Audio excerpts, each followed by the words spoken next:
Okay, good afternoon. We're glad you made it. Hopefully we'll have a few more people here this afternoon for our lost skills. And I think, well, except for Justin, I think everybody has been here before. Haven't you folks been here at our Lost Skills? Yeah. So Lost Skills is a program that we have started to reach out to our community in the Edwardsburg area and trying to help people be a little bit more sustainable, learn skills that we don't always learn, gardening, canning, freezing. This morning I was in Walmart and I was shocked. There were hardly any eggs. They were out of eggs. And, things like that. And other places you can go and you see shelves empty once in a while, Well, the nice thing is when you can garden and produce a lot of your own food. I go down to my basement. And not only that, there's a few things that I can't produce from my garden and things that I do grocery shopping for. And so I had a little list of things that I needed.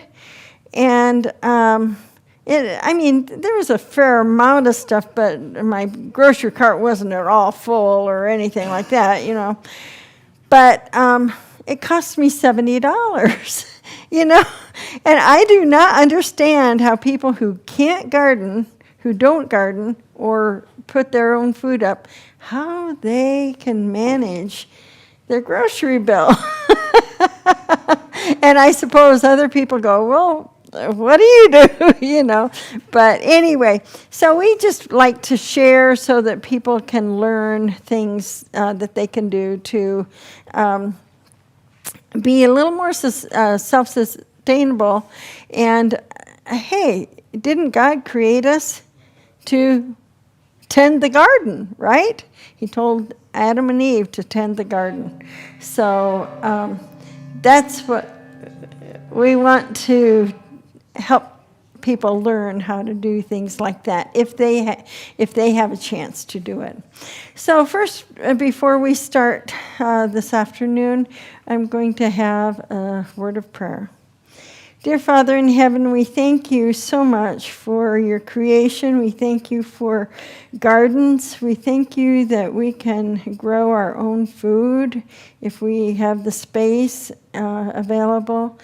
And Lord, please bless us this afternoon as we learn to grow things more into the winter time and help things to be stated clearly with your help, dear Lord. In Jesus' name we pray. Amen.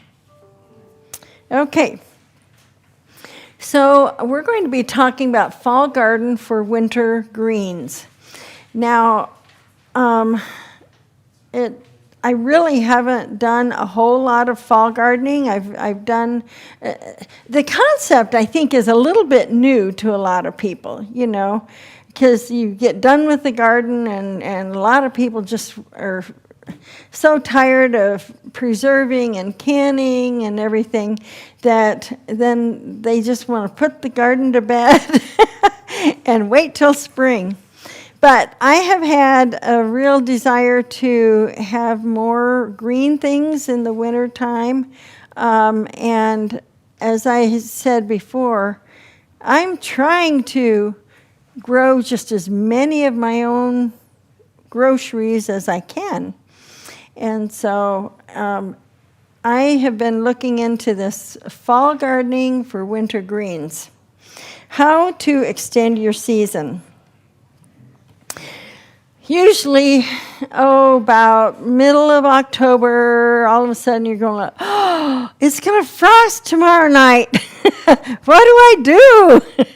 And of course, a lot of times you go out and you pick all the peppers and pick all the tomatoes, and because those are the real frost tender things, and so you pick those.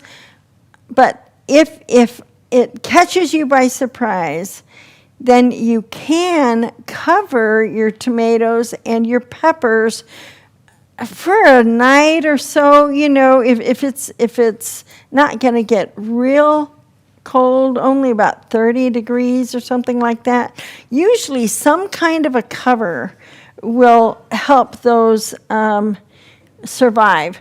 Now, that would be like tomatoes, peppers, green beans, eggplant. Usually you don't have as much coming off your plants at that time, or maybe you don't have enough covers to cover everything you want to cover. But this is just something that you can do. Now, the cover should not touch the leaves of the plant, or they will frost burn. So if your cover is right over the plant and it's touching the leaves, then the leaves that it touches will probably frost burn. And we'll be talking more about row covers after a bit. Row covers are made to protect from frost or insects. And one thing you can also do, because there are certain row covers, we'll be showing you some a little bit later in the program, and they kind of look like Pellon or whatever, but you can also use bed sheets or something like that for a quick, I've got to get these things covered. You can cover them with bed sheets, and Melody, outside, she has a big tomato cage. You can have a tomato cage, or if your tomatoes have cages over them, you can use that as your structure, to hold them. You can cover them with milk jugs as long as they don't touch. But we're talking about when the plants are really big, not in the big, not in the springtime. So, okay. So most of these coverings will probably work 28, 30 degrees. Okay, anything below that, something like that might not work. We'll talk more about what you can do to cover them if it's going to be a little bit lower than that.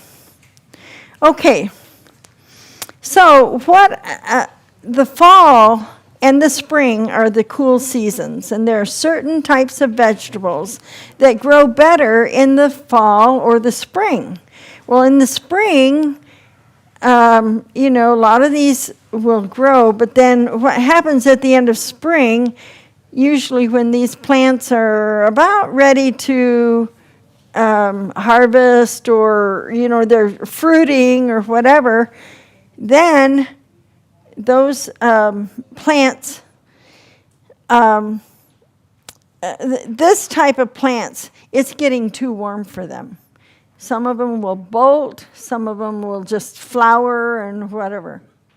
The kale, we wipe snow off of our kale to pick it. Yes. It's that strong. Yeah, it does really well. So one of the things that you can think of, winter leaves and roots versus summer seeds and fruit. So that's the type of plants that grow better in the winter, in the cool season. Winter leaves and roots. That's your, most of these things are leaves and roots, okay? And summer seeds and fruits would be your zucchini and your tomatoes and your peppers and stuff like that, the things that are fruiting. They like the good summer. So some of the things like brassicas, cabbage, collards, kale, broccoli, cauliflower, Brussels sprouts, all of those, welcome guys. All of those are brassicas. And we'll talk a little bit about what kind of, or when they fruit, and a little bit more later. So also Asian greens. The greens could be Asian greens, lettuces, spinach.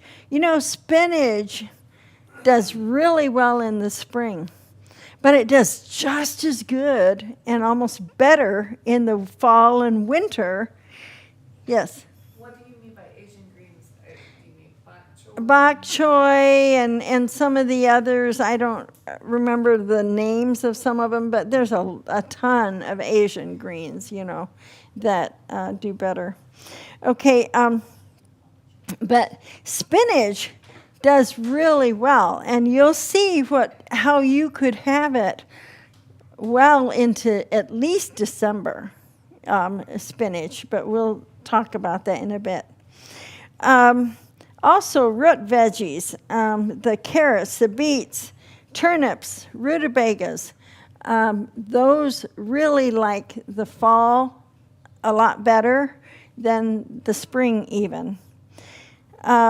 One of the things that I didn't think of totally when I was trying to plant some starts, you know, to be able to plant in the fall, but I'm learning, is different vegetables or different varieties tolerate cold or have shorter seasons. Okay, there are certain types of lettuce, and there's some of them have winter or something like that in their name, and those will do a whole lot better in the winter time than something like maybe black seed Simpson or romaine, or you know, some of those that really do better when it's a little bit warmer. One of the things that I found, there's a lot of different kinds of cabbage that have different lengths of season. And like one of these, this is purple Savoy cabbage, and it matures in 65 to 70 days. This one is Charleston Wakefield, and it matures in 70 to 85 days. And this one is All Seasons cabbage, matures in 80 to 90 days. So what you might want is one of them, a shorter growing season, to be able to plant those and get them turned over, you know, have them growing for the fall.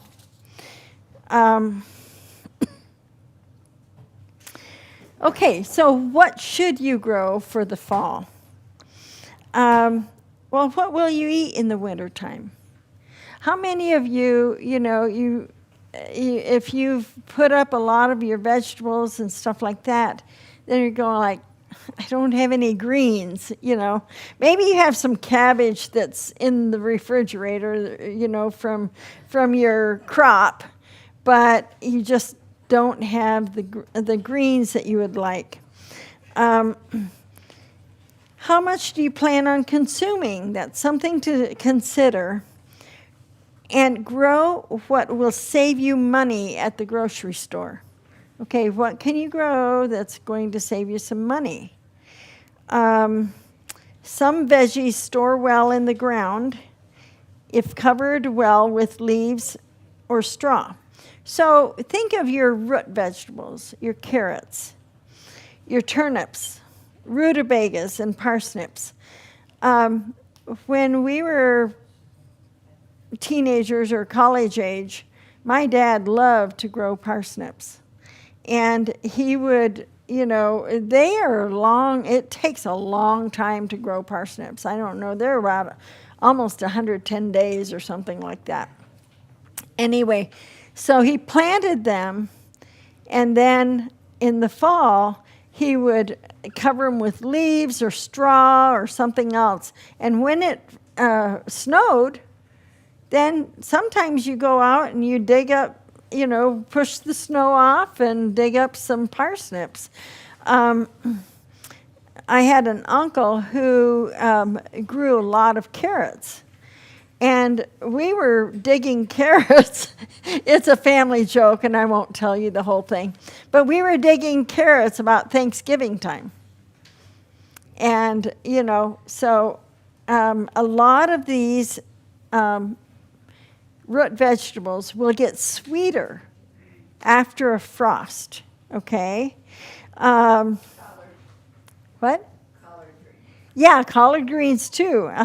Well, right now we're talking about the roots, but yeah, the other types of leaves will also. But so if what you have to do is mulch it, though, that helps them last longer. But they don't really have to be under a cover, though, if you don't want to cover them. And we'll talk about whether to cover plants or not to. And cover, I'm talking about a row cover or something like that.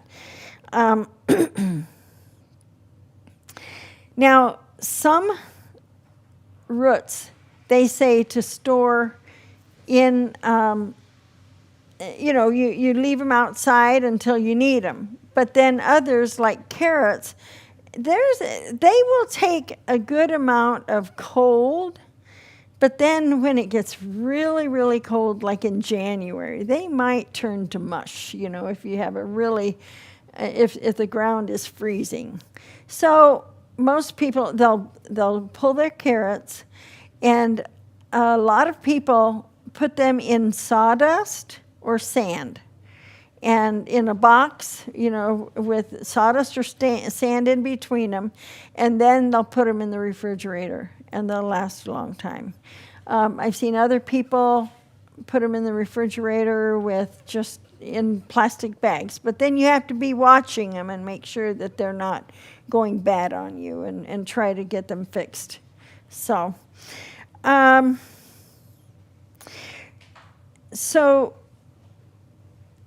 there's another way of keeping some of these vegetables. They can stay in the ground under 1 to 3 layers of frost cover. And you saw back here frost cover. We'll talk more about it. But in this kind of a low tunnel or whatever, some of these plants will last longer with a row cover. And when you have a row cover like that, it will probably give you down to about 28, 26 degrees. 28 probably. But if you want a little more coverage, if you want to be able to go down to, like, say, 26, 24 degrees Fahrenheit, then you can put 2 layers on it. Maybe you do a layer right over the plant, just a little bit over the plant, and then a taller one. And what's in between those 2 layers? Air, insulation, okay? And that helps. This is also a frost cover. It's thicker. You can see through that.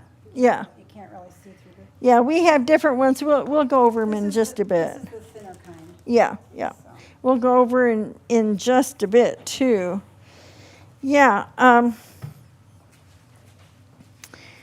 So, let's see here. I got a question. Yes. All these coverings, I know they're white and they're thin. Does the sun need to go through? Yeah, the sun can go through, and we'll talk about that in just a bit, too. Yeah. Okay. So sometimes you can use plastic, too. Maybe you'll use one of these, and then you can put plastic over the top of it, a little above it. Now, with plastic, you have to be careful because that can get hot if there's a lot of sun. And some people have to take the plastic off on the really sunny days if it's not as cold, But but some of these row covers like that, they allow a little more air and stuff like that in, so they aren't quite as bad as plastic. Plastic, you just have to be careful and you have to work with it. Okay, so now here's some reasons for fall gardening. Fewer insects. Look at that cabbage. That cabbage didn't have any covering over it. And the little, have you seen those little white butterflies? I mean, they were profuse this year, it seemed. And those little white butterflies, they should be so pretty and everything. But man, they cause all these worms, and they lay their eggs and stuff, and then they have worms, and they cause havoc. But in the fall, you can have fewer insects. You can have fewer diseases. Plants do better in cool weather. A lot of plants, certain types, do better in cool weather. You have less bolting because, like spinach, I had a really good crop of spinach this spring until it got warmer. And then it started bolting, going to seed, going flowering and everything. And then my spinach wasn't really any good. But I picked quite a bit of spinach before that. And some of these plants can last after the frost with coverings, or even some of them without. But there's a lot of plants that are frost hardy, and we'll be talking about that. Okay, what date, when do you have to start your seeds? One thing you have to remember, seeds germinate in different periods of time. Some seeds germinate in like 3 to 5 days, and others take 14 to 21 days, to germinate before you're really going to see anything coming up. And so after they germinate, then they have to get to maturity. And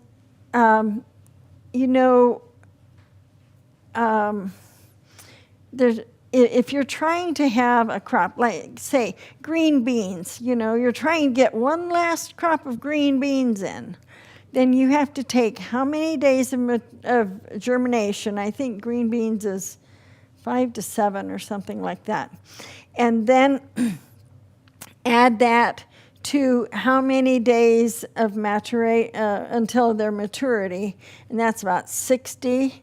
So that's about 65 days, 68 days, that you have. So if your last frost, which last year I think it was about first frost, I think it was October 20th or something last year. So you can count back 2 months. So you would want them at least planted by the middle of August.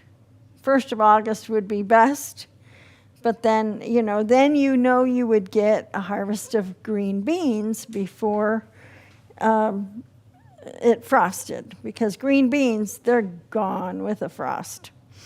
So we do the same thing with the plants that we're planning on growing into the winter.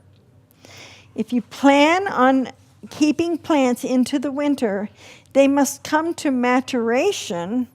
They must be mature before the light hours of the day are less than 10 hours for the day. And so one thing you have to do then is you have to look at the maturation. Well, let's say this cabbage. This will take frost, but it won't grow after there aren't 10 hours of light in a day. And it'll grow a little bit slower the closer you get to that. So this one, again, was 7 to 14 days for germination, and maturity is 65 to 70 days. So say it's 14 days plus 65, that is 89 days. Yeah, that we have to, or 79 days that you have. So you have to count backwards 79 days from your last day that's 10 hours. Now we're going to talk about that in just a second here too. So you have to kind of calculate when you're going to plant each of your items. Now, there's a term that Elliot Coleman, he's a big farmer, not huge, but I mean, he's one of the pioneers of market farming and cold weather farming. He is from Maine. So you know that he had to learn how to grow in colder weather and things like that. And if you're a market farmer, then you want something to sell to your people during the winter time too, if you can. So he dubbed this term Persephone. Persephone, as I was looking it up, I think it was a goddess or something, and he used that name to refer to, its Persephone days, refers to the period of time that the daylight is less than 10 hours. And if you calculate these days, by calculating them, it allows you to know when to plant the seeds so that they will reach maturation in time for that. So there's a link here, and we looked it up, and this was this shows the duration of daylight for the year of 2024. And what happens, this is by the naval, what is it?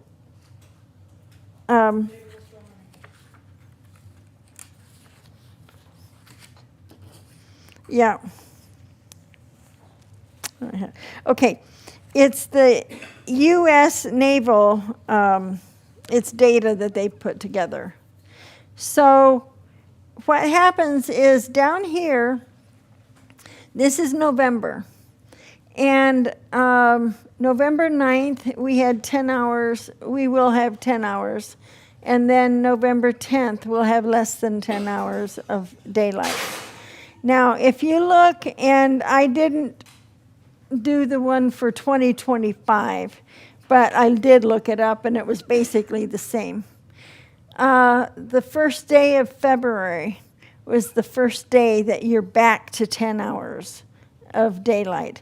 So there's not a whole, it's from the middle of November, sort of, to the 1st of February.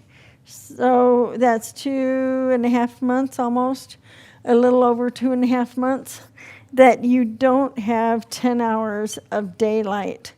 And during that time, your plants are just not going to grow.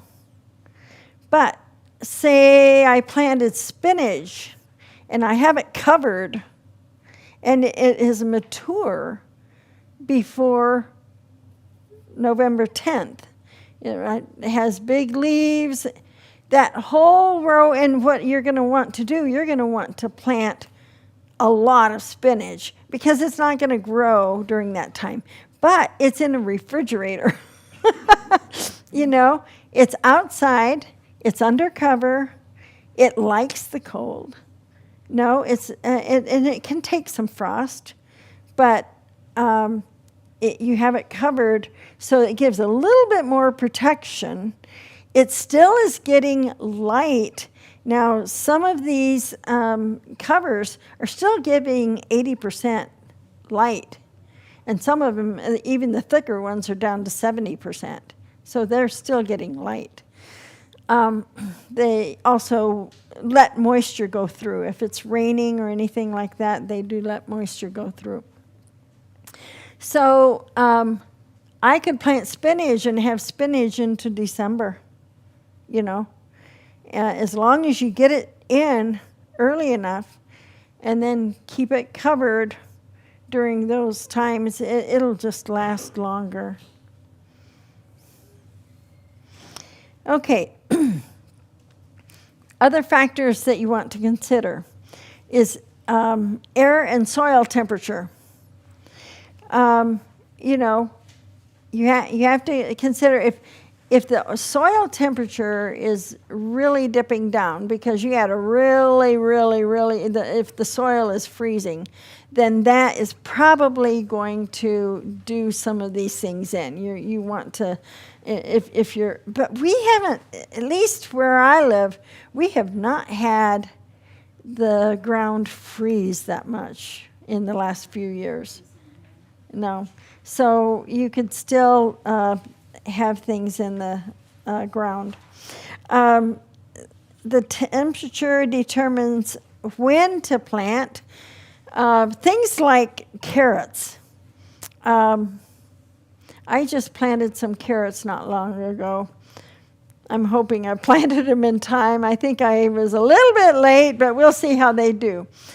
But carrots don't like heat. They like coolness. And I think it was a week ago, last Thursday, that I planted them.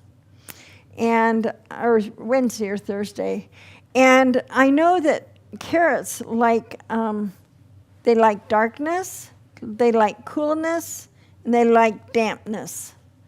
And so I made sure that, and they like fluffy soil. So I had the soil prepared, and I made sure I watered the soil pretty well, so because it was kind of dry, and so that the plants would get moisture. And then I planted the carrots, and then I watered them again to kind of water them in and to make sure that they stayed. And then I took an appliance box, big long appliance box, and I laid it over all the carrots and that I planted. Usually most people will take a board because that would be more contact, you know, but I had long rows, and, you know, I was just doing the best I could and praying, Lord, you know I want these carrots, and just please give me the wisdom and help me to plant them well.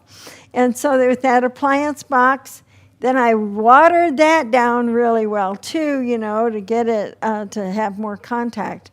And then the Lord answered by giving us several days of rain. And I thought, okay, that's going to work. And then the cool weather last week. And I'm like, oh, maybe it'll work. But the key is you have to look underneath the cardboard after about 3 or 4 days or 5 and just kind of keep checking it and make sure that you don't leave it too long and those little spindly plants will, you know, not be able to grow.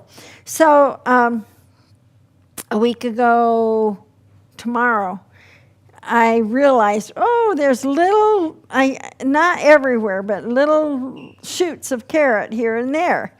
And so I went out and I took off the covering, the cardboard, and watered it all, and every morning kept watering it to keep it. And it was beautiful last week. We'll see how it works this week with the heat. But again, I'm just trying to keep it watered and praying that the Lord will help those carrots grow. So that's one of the things. Temperature determines when to plant, and then the specific conditions for germination. Carrots is an example of that. So I'm going to have Melody come and talk about environment and microclimates.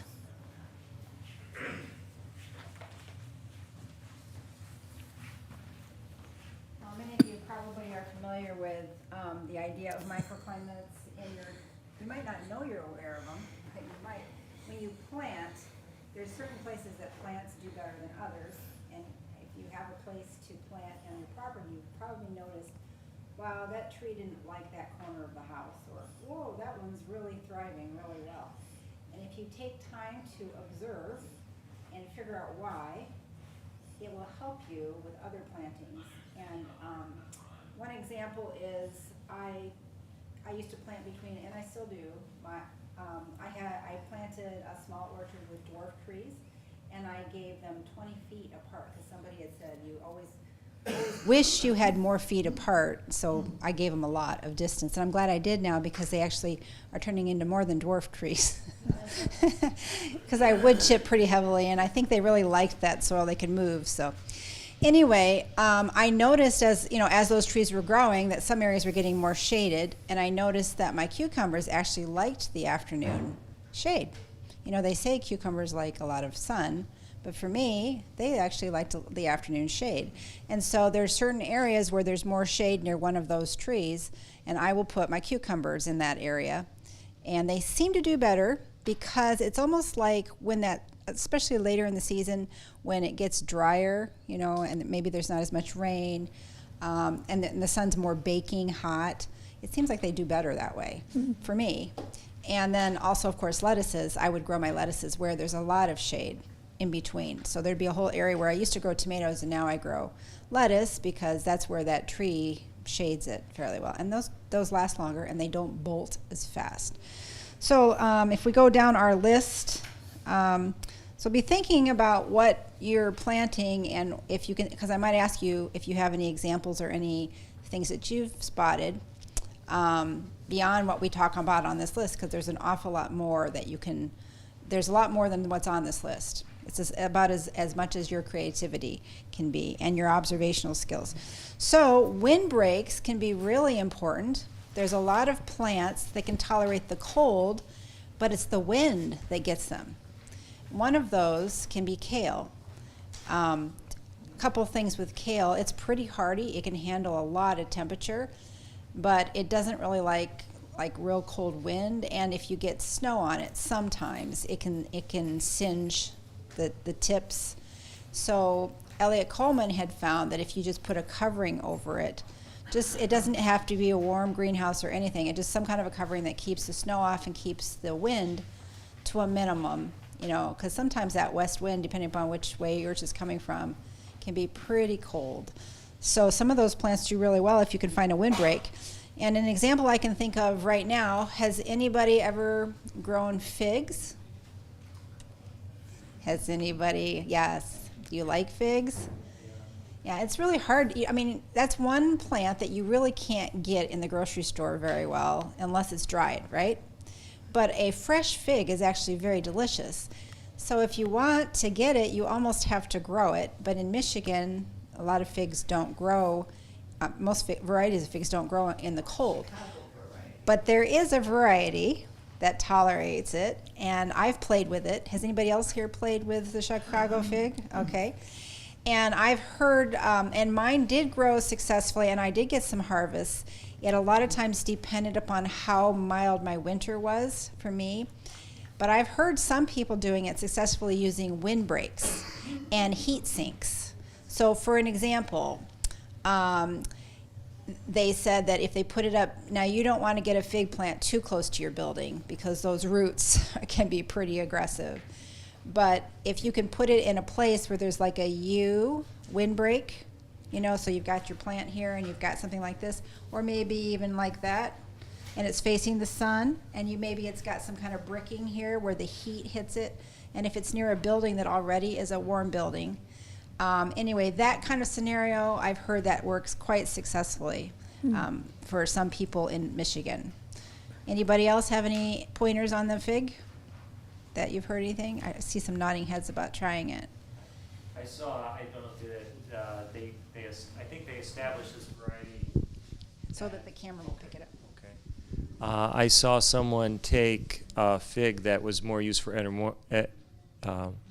aesthetics, but they got it established well. They wrapped it in burlap the first couple of years to give it extra protection, which I thought was interesting. But it made it, and it comes back every year. Does it produce fruit? It does produce fruit. I don't know if it ripens by the time, but it's not close to a wall like Okay. you said. But So the burlap. yeah, the burlap made it. It didn't die the first winter, and it was Is it kind on of a hill?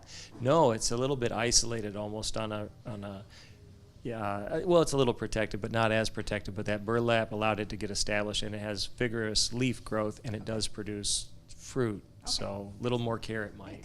And actually, you brought up a good point. We did ours in burlap one year, and it just what? Oh, and the burlap just it died all the way back down again. So Depends upon the kind of plant, maybe. or the year. Yeah. Well, and I've noticed that too. That's a good point. And I did not put that in my notes. But if you can get a tree or bush or something that doesn't tolerate real well, or is kind of like borderline, if you can get it to grow and get bigger before a bad winter, sometimes it will survive. So I know there are certain persimmon trees you can do that with too.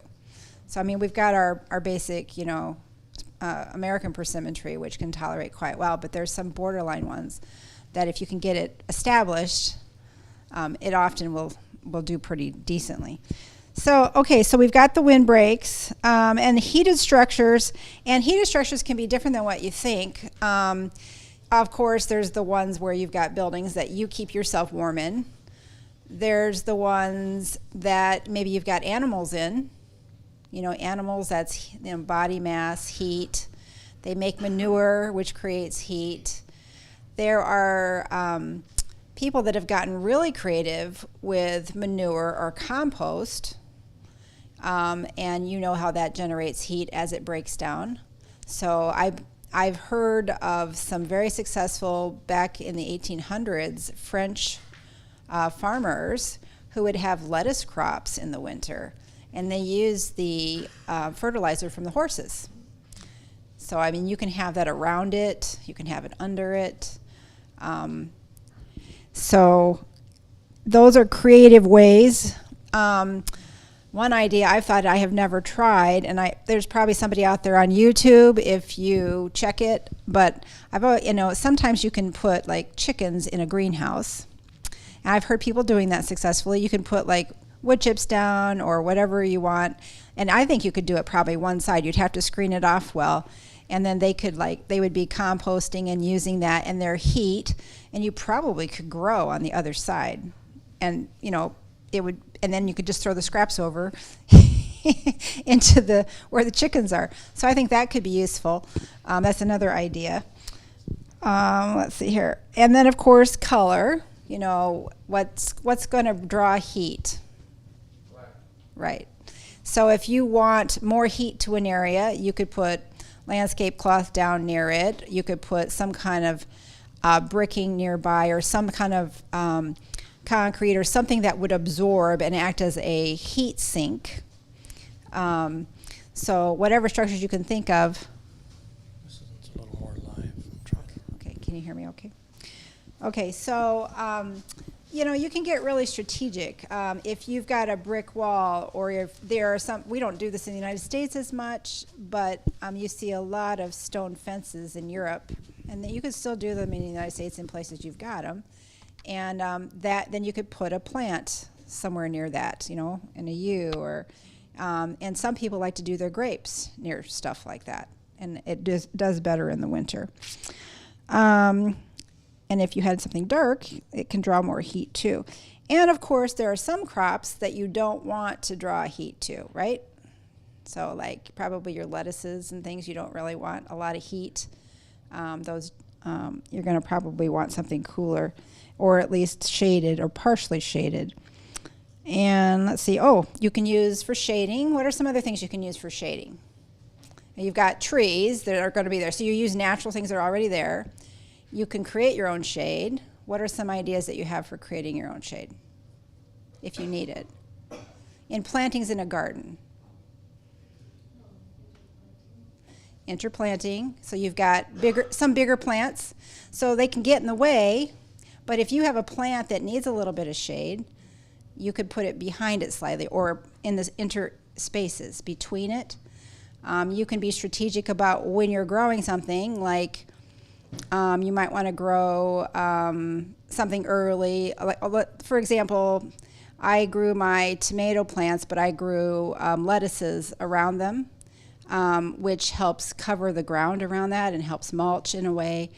And yet the shading from the tomatoes can actually help the lettuces a little bit. So you can kind of play with that a little bit. And I use trellises. So you can station things behind or next to or under trellises as long as the plant doesn't take over. Like I was experimenting with green beans, and for some reason we live in a woods, but we're in a clearing, and I don't know, maybe you have some experiences with green beans, different kinds of beans. This year I wanted to grow my own beans, and so I decided to try several different varieties, and some of them are not supposed to be pole beans, but for me in my area, they almost always turn into pole beans.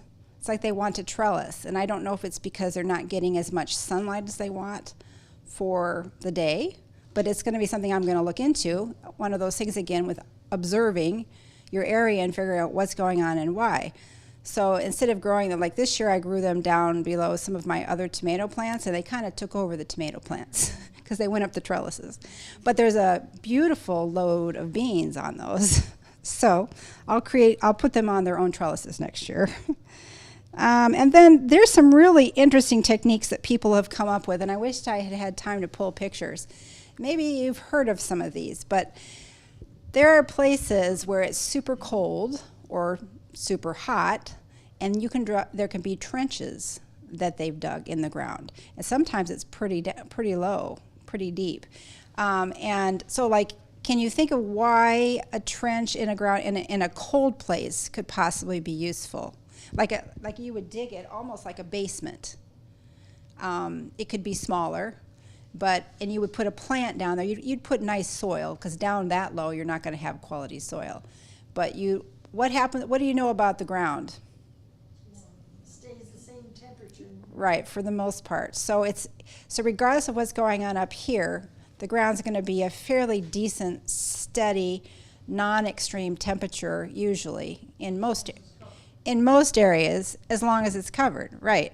So I've seen pictures and I've watched videos where people were very creative and they've put citrus in places like Minnesota, and they covered it with like a greenhouse, and they grew down below, and then the light would come in from above.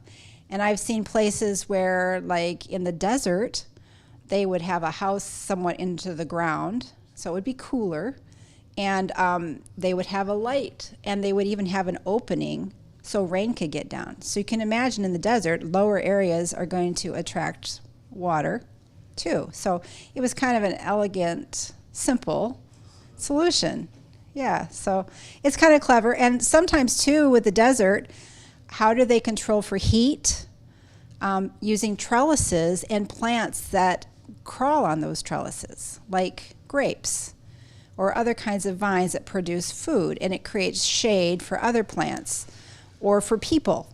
So it can be useful in many ways. You can have a plant that does a multi-purpose. It can be like a canopy for you in certain parts of the world. Okay, and then the other thing that comes to mind is, mulches. I mean, you don't really think about it as much with microclimates, but you can sort of create it a little bit. When you have soil that has baking sun on it all the time, what happens to that soil usually, even if you've got grass? Right, it gets hard, and yeah, that's exactly right. So if you put some kind of a mulch around whatever you're growing, that mulch protects that soil from, and the microbes in it that are very important, and the critters that are very important. It protects it from the sun. It holds water to that area, which allows the microbes to live and thrive. And what happens with when critters are running through soil? Does it stay hard? No, they create tunnels, and tunnels allow channels for water and air. And there's all kinds of great stuff that happens down there. And of course, the plants that grow there are going to be happier. And then they're going to create more roots going through, and things just keep getting better. And then they can have neighboring plants that help out too. And you can create your own microclimate that way a little bit. And I know in the desert they've got some really cool projects going that are reclaiming areas of the desert. And that's some really fun stuff. They're doing it with water and how they're keeping the water there instead of letting it run off and sinking it. But you can also do it with helping with plants. So you can start a plant that thrives in the desert and doesn't need a whole lot of water all the time. You can start with a plant you don't like that you're not going to keep. And you're going to start with that plant, let it get established, let it start to develop stuff in the soil. And then you can even chop and drop it, which is parts of it. You can cut some of its branches and leaves, let that drop down. It creates a mulch. Pretty soon you're getting this really cool thing happening with the soil and protection. And then when the rain does come, maybe once a year, maybe every 2 years, it's holding it because they've dug channels that hold it there instead of letting it run off. And after a while, you can created a climate or a microclimate where more plants of a different variety that are more picky can grow, and then eventually you can cut that tree out. It might be a thorny tree you don't want. Anyway, it's pretty cool stuff. So I just want to challenge you, as many ideas as we've talked about here, there are many more, and maybe some of you have some of those already, have thought of some, but it's just as limited as your imagination, as your observational skills, and we get better at it as we start noticing things. And it's actually something I think that the Creator has given us, that ability to see and notice and pay attention if we are. And it's easy to get distracted by other things. But if we are paying attention in nature and we notice, why is that happening? If you actually let yourself think about it and not just, oh, well, I don't know. But if you think about it enough, oftentimes you'll come up with a sometimes amazing, like, oh, that's why it did that. And then it'll help you with other areas of your home or your balcony or whatever, like, positioning something where the birds like to rest, and maybe they leave their fertilizer, So, or, you've got butterfly plants near somewhere where you want to attract certain creatures, or bees, so anyway, and I was going to ask you, has anybody thought of anything else that along the lines are different than what I've talked about? Because it's always fun to learn from each other. So if you have, it'd be nice to hear it. But anyway, I hope I've given you some more ideas of things that can be useful and help you with your garden. So now we are going to be talking about to cover or not to cover. Okay.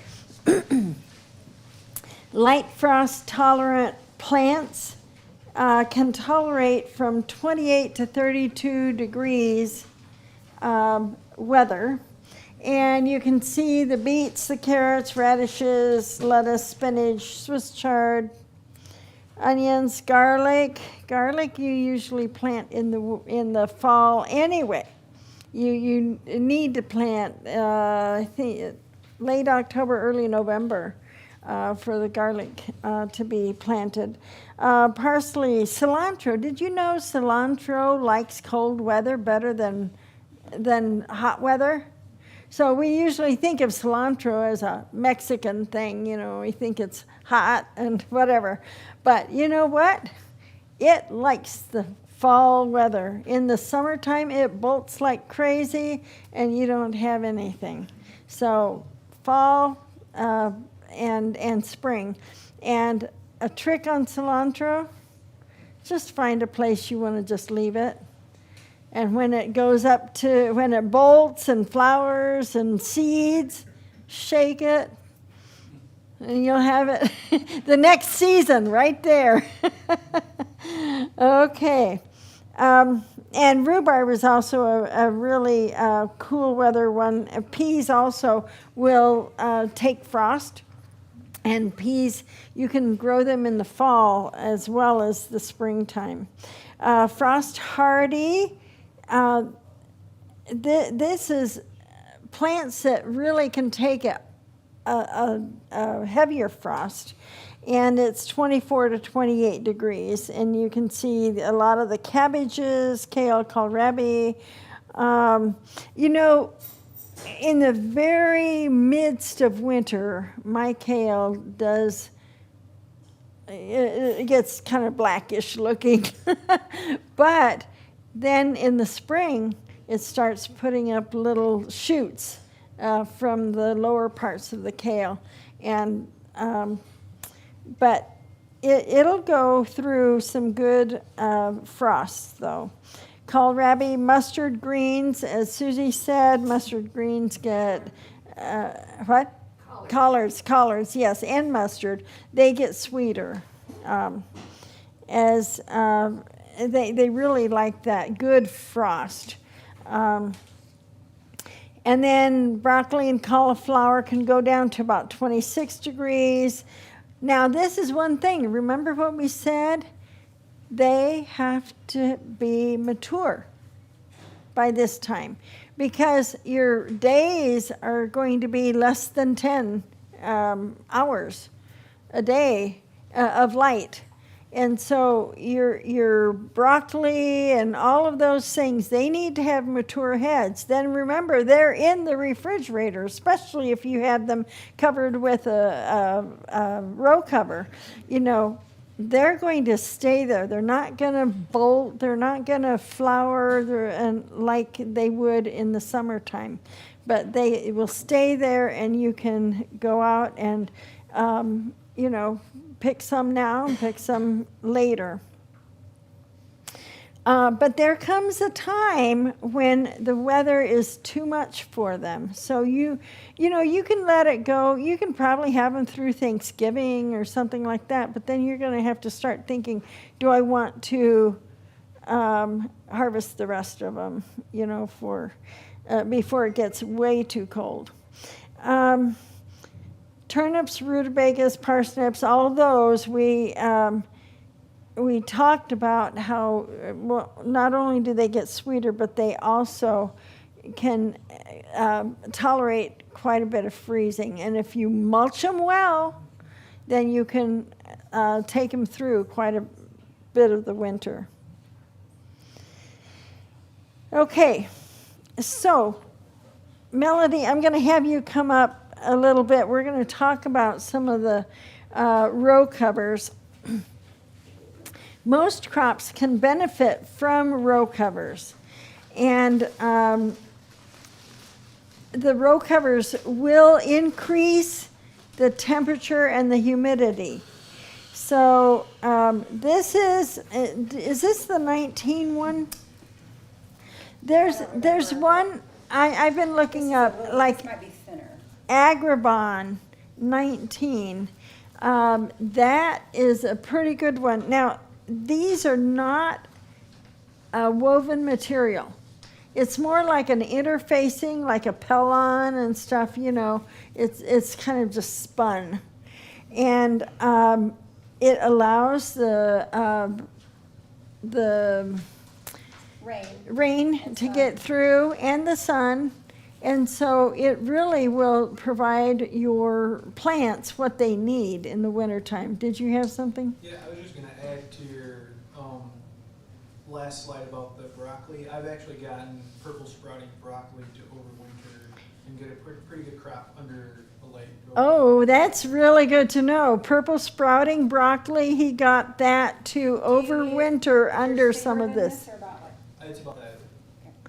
There's different kinds that, you know, the thinner, of course, the more fragile, and it can break, but it is kind of neat, because you can clip it onto, you know, this is like cut off of something like this. Oh, thanks. Something like this. You can get stuff like that at Auckland Fruit Exchange, and you just get some decent wire cutters. Where can you get those? Auckland Fruit Exchange, Yeah. and there's probably other areas, probably Rural King. Probably other places. Yeah, so anyway, we cut these, and I actually cut these a little shorter than for some things, I like them a little bigger, because they'll span better. And you stick them in the ground about, you know, that far. Depending upon how hard your ground is, mine's pretty soft, so I have to go in a little farther. And then this goes over it, and then you can just clip it, you know, with that. And you'll see it outside. I use the PVC, you know, too, and you can clip it to that. And I use rebar in the ground with a PVC, so if you want to. Right, Yeah. now, if you have a mild winter, that'll work. I- But if you don't, you have to use like greenhouse plastic over these inside. Right. What I have done for my hoops, I've used PEX tubing. You know, it's a little bit easier to get it to conform, you know, and I use the 2-foot rebar in the ground, and then just put the PEX in the black PEX tubing. And if you get the right size, I like your little thing. You get those, they're not the cheapest, but I just collect them. Amazon or Walmart. Yeah, or Harbor Freight, Harbor Freight. But you collect those, and those clip right over the PEX tubing. If you want to make this sturdier too, you can get something like this, some kind of string. This is just baling twine, okay? And you can do like a purloin across the center. And what I'll do is I'll, you know, put a little slip knot here, and then I'll put one here like this, tight, and it will stabilize it better. You could do more too if you want, but sometimes just, and what that does is that helps when the wind is doing things. You know, it helps hold it. And I'm usually doing maybe that far apart. It can be more. Yes, I do. And oops. So for me, my ground's really soft because I use a lot of compost. But I tried to stick them in the ground out there. That was interesting. But yeah, I usually take them in at least that far. You might be able to do less if you have hard ground. The nice and thing. you can span them where you want to. But the farther out you put them, the lower they're going to be. So if you're going to have brassicas, you know those things can go like this. Just remember, it's just like tomatoes. We always think we're going to have enough space if we plant them this far apart. So a brassica by the end of the year, it can be like, you know, like that. So you might need like the PVCs or something much bigger. You cut it much bigger off your. But something like this would be good for like if your spinach, you know, it's shorter. What's that wire called? I forget what's the gauge is on it. Does anybody recognize what that gauge is? Is it a 10? What is that? I'm not sure if I have it on here. It's been so long since I had to buy it. Because I just, you know, you just stick these over something and you can just reuse them. But you can see how thick that is. But for like the spinach, it's shorter. And so you could put that over it, and then if you want a double layer, put the taller PEX or PVC pipes, you know, over it. And then you could get clear through December with that. As long as what has to happen with your spinach, you have to have planted it early enough mature. that it is full grown by November 9th, 10th, whatever, you know, and or even before that, because it starts. Now, a word about rebar. Rebar can be used, you know, you can stake these things in the ground, but that PVC has a hole in it, you know. So I use rebar, but you have to be really careful with rebar because you do not want to take it off and just leave it in the ground and forget about it. Because then you'll come along and you might land on it, or you Impale might step yourself. on it, or you might lose it, or you might tractor over it. So I've made it a personal habit. If I take anything off, I either pull them and put them specifically in a spot I know, like in a container, when I'm in the garden, or I will put, those spiral guards, those white ones that you see on trees. Those are not that expensive. You can throw them over it just like that. You'll see it out here in the ground when you leave, because that will mark it. Yeah. Because you don't want to, and the rebar I use is probably that long. It's not very big. It used to be very inexpensive. It's gotten pretty expensive. Pretty expensive. So you'll So- definitely want to keep track of them and use them Right. over and over. Right. So, and then this is a kneeling pad I like to use. You've seen these for other things, but I use this as a kneeling pad. It's wide, it's big. I throw it on the ground, and when I'm planting, I just go along. It's used for lots of things. So, did you want to talk about any other things, or just? Just that right now. Okay, so, You want to say this is the frost blanket. oh, okay, yeah, here, this, It's a lot thicker, and this isn't going to tear very easily. But the downside is it doesn't let in as much light. this But is probably a 70% or less. it's not a huge loss, but it does affect things. So it's What is that again? this is you can use this as a floating cover as well. But this is more of a frost blanket. Yeah, Throw these over trees too. it's heavier. This is like an agribarm. It's like a floating row cover is another term they use. Yeah. You can get it at Johnny Seeds. You can get that. I think you can still get that at Eau Claire Fruit You need to hold Exchange. this. I think you can get that at Eau Claire Fruit Exchange.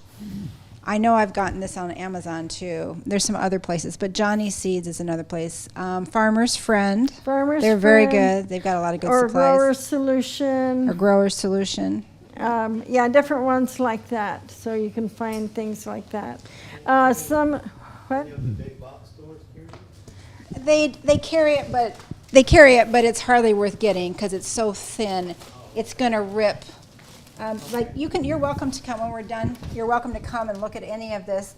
You want something. You probably don't want something much thinner than this, because you'll see that this will take a bit of wind. This will take some work. You can use this several seasons. But if you get it much thinner than this, it will start ripping. And I think you had some experience with Yeah, that, I've had deer trying to get into my stuff through that and ripped holes in it. So, yeah, that wasn't very fun. I'm just going to tell you about this. You've probably heard of landscape cloth, right? I do like to use this on the edges of the garden for weeds and stuff. I even this year tried something new. I used it as fencing. I usually use plastic. I usually use plastic about probably this high, and I put it down on the ground, and I heat it, and then maybe it's a little higher than this. And then I fold it over a wire with T-posts, just a wire like an electric wire, like a electric fence wire. And then I have found, if you're ever having trouble with critters getting in your garden, you can use regular fencing, but I found that if they don't see it, they won't get creative and try to figure out how to get over it or under it. They'll just won't even know it's there. They can smell it, but they'll go around it, and I've rarely had them figure out how to get in. So I went from losing 90% of my produce to having 90% of my produce. And anyway, this Okay. is another way that you can use something dark around plants like watermelon and sweet potatoes. I will cover my sweet potato beds before they're ready, and this will heat up the soil. And sweet potatoes have to be at least 60 degrees in the soil, and peppers. So we're going to continue on the covers. One of the things, as we've discussed before, these covers also help a lot with your pests, with your little butterflies, that create worms. So that really helps a lot. And some people need it over their potatoes, too. yeah, and one of the things I would encourage you to look up row covers. This is put out by the Extension Service of the University of Maryland Extension. Yeah, University of Maryland Extension, and on row covers, and you can look at that, but it really has a lot of really, really good information on row covers. They can extend the growing season by providing 2 to 8 degrees of frost protection and things like that. It tells lightweight ones, it tells that they give 90 to 95% light transmission and give 2 degrees of protection. Medium have 70 to 85% light transmission and transmittance and give 4 to 6. And then the heavy allow 30 to 50% light transmittance and give up to 8 degrees of frost protection. So that I found on this University of Maryland. What is that University of Maryland, you said? Isn't that on Yeah, if you just, did I put it there? It's not at the top. It's on the row covers, the bottom. Yeah, Please, right? yeah, right there. That would be on your thing. Okay. Now, I want to go really quickly over cover crops. It's best to have something growing in your beds all the time, over the winter time. One thing that it does, it maintains soil structure and decreases soil compaction. When you have a lot of rain, when you have a lot of snow and everything, all that does, if you don't have anything growing there, or sometimes I leave roots in there. I cut off my plants and leave roots in there. Otherwise, it's just going to compact the soil. So you want some kind of thing on there. Now, okay. You can also, growing crops over the winter time, not for eating, but for feeding your soil. That's called cover crops. And the best mixes include grains, legumes, and brassicas. And some of the mixes, they will include 7 to 8 different seeds in those mixes. There are different companies that provide those. Some of them provide them more commercially, but True Leaf Market, I believe, has some of those that they'll sell them just by the single type of seed, or I think they have some mixes also. Now,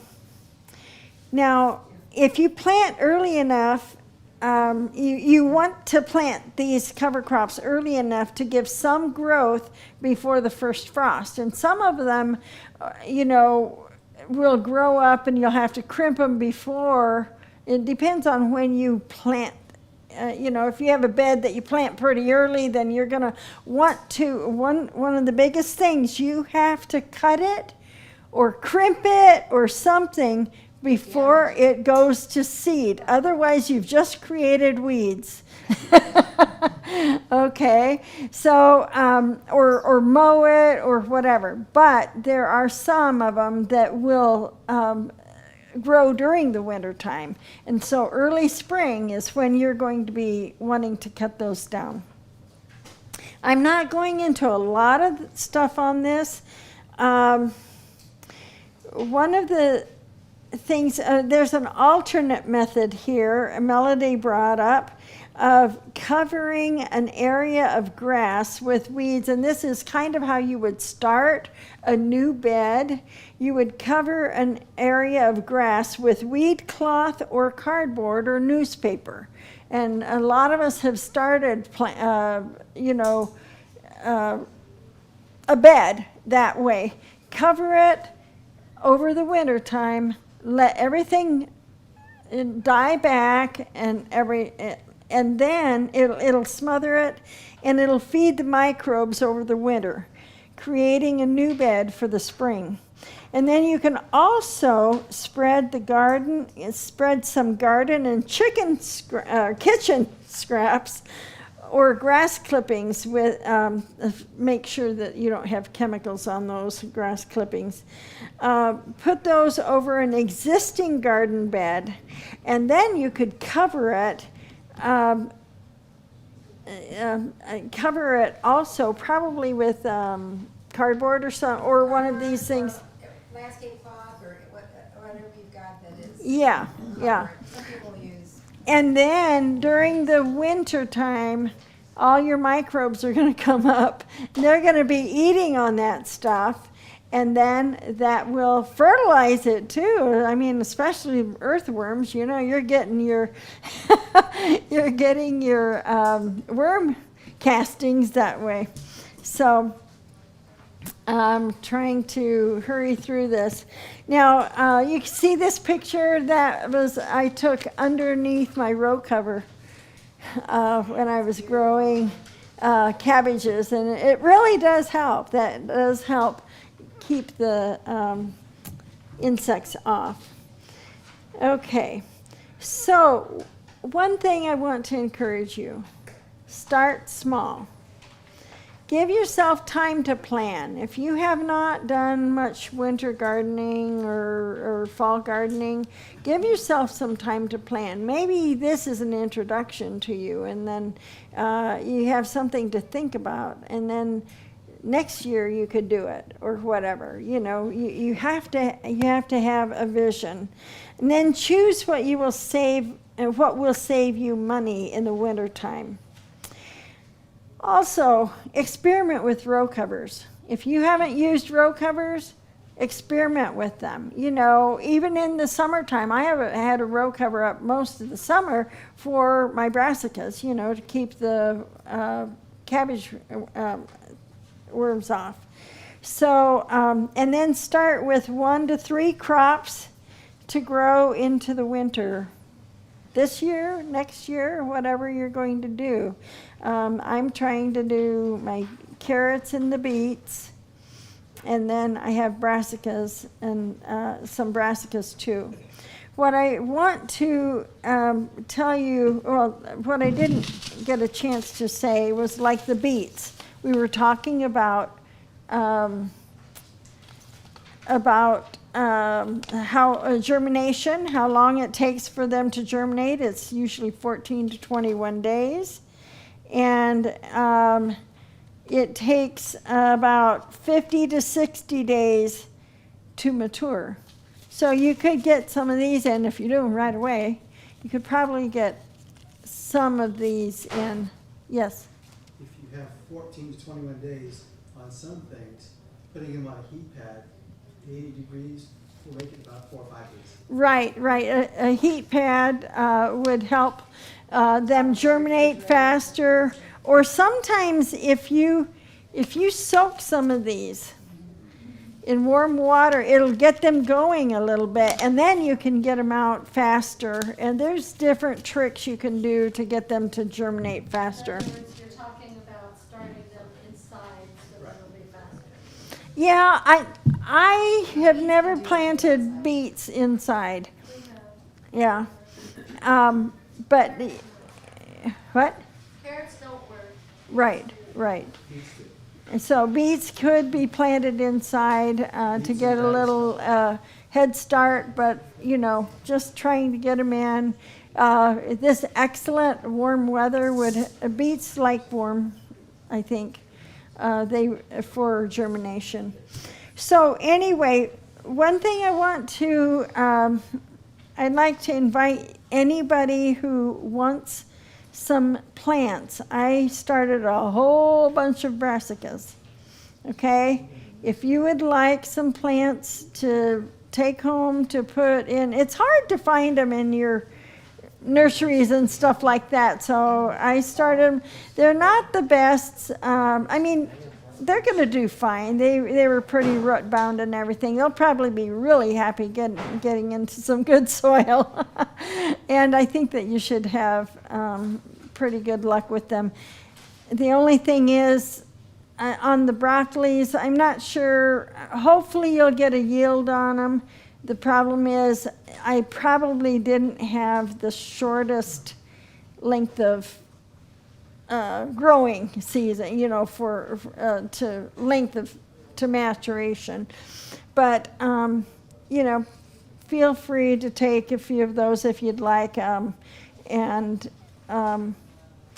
so I think that's about it. Any questions?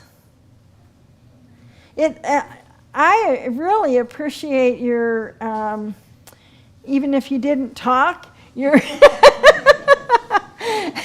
the affirmation and everything. And it looks like we have some pretty good gardeners here. I'm interested in talking with some of you. Yeah, so you had the things where it needs to be a mature head or whatever by Yeah, 10 hours. yeah. So if it doesn't mature in 10 hours, it starts getting below that, you're just gonna have a smaller crop. It's still gonna be good, right? Yeah, as long as it's a lettuce or something like that. If it's like a head of broccoli or a head of cauliflower, it's not. It's going to be It's just gonna really, stay small. yeah. So you're gonna get a small harvest. And you can experiment too, Okay. so.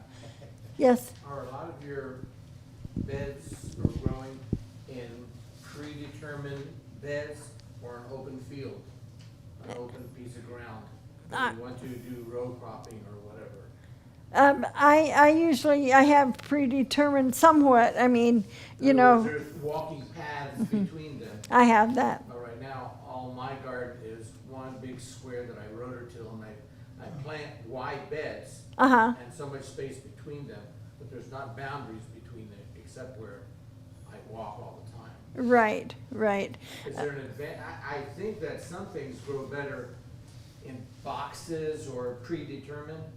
Well, now if in boxes, that's one thing that you have to be careful. If you're raised bed, an actual raised bed, there's not as much protection on it. Yeah, thermal mass. And moisture, you don't, the higher you go, that you have to water it more. And so you might have things freeze more in one of those. But what I have is I have predetermined, I don't till, but I have walkways in between, and I have, part of mine is like 4 foot wide, and they're raised in the sense that Lifted soil. it has imported soil, Do you use, know. like, landscape lumber? No, I didn't. Separate these? I had too big of a garden that it was too hard to do that way. So I just have soft-sided, and then in between I have put cardboard down with wood chips. As your pathway. Pathways. Mhm. You can also use landscape cloth. Just depends. There's several different ways to Yeah, do you it. can do Now, all the kinds. benefit of wood chips is you get, it breaks down and creates a nice tilth in the soil, and it promotes mycorrhizal and fungal type things, which the garden and the orchard love. Yeah. Yeah. So, and there was one thing I wanted to say too. Has most everybody heard about Elliot Coleman and his winter gardening? Have you guys? He's amazing. But I just want to tell you something really cool, just to think about this. And obviously, you probably aren't going to go out and do this right away. But I just want you to know what's possible. He's in Maine, which is kind of on the same line as we are, similar where he's at. And he had discovered that when he does floating row covers inside a greenhouse. So if you can picture, obviously this is not going to support a greenhouse, but just imagine this being super heavy duty steel, and it's a big greenhouse, and you've got a floating row cover, a row here, a row here, a row here. And you've got floating row covers in there, and then you stick this over and put plastic on it. That'll keep the snow loads off. That makes it like it's a lot warmer with each cover. So this is one cover. That would be another cover, and sometimes he'll take it and do another floating row cover over all 3 of, say, those rows. And he found that every cover would be as if you were 500 miles south. Mm-hmm. So it would be pretty significant how it could help. And he also found that when you don't, when it first hits and it's cold at night, and it might look kind of scraggly, but when you wait and it warms up for the day, the plants will kind of perk back up, and they actually do quite well. And it depends, of course, of what, you have to have cold hardy plants, and you have to get their maturity on and things like that. You're not gonna do a tomato that way. One of the things that I've seen, like lettuce. Lettuce might look like it froze. If you picked it right then when it's crispy and whatever, it's gonna go, you know.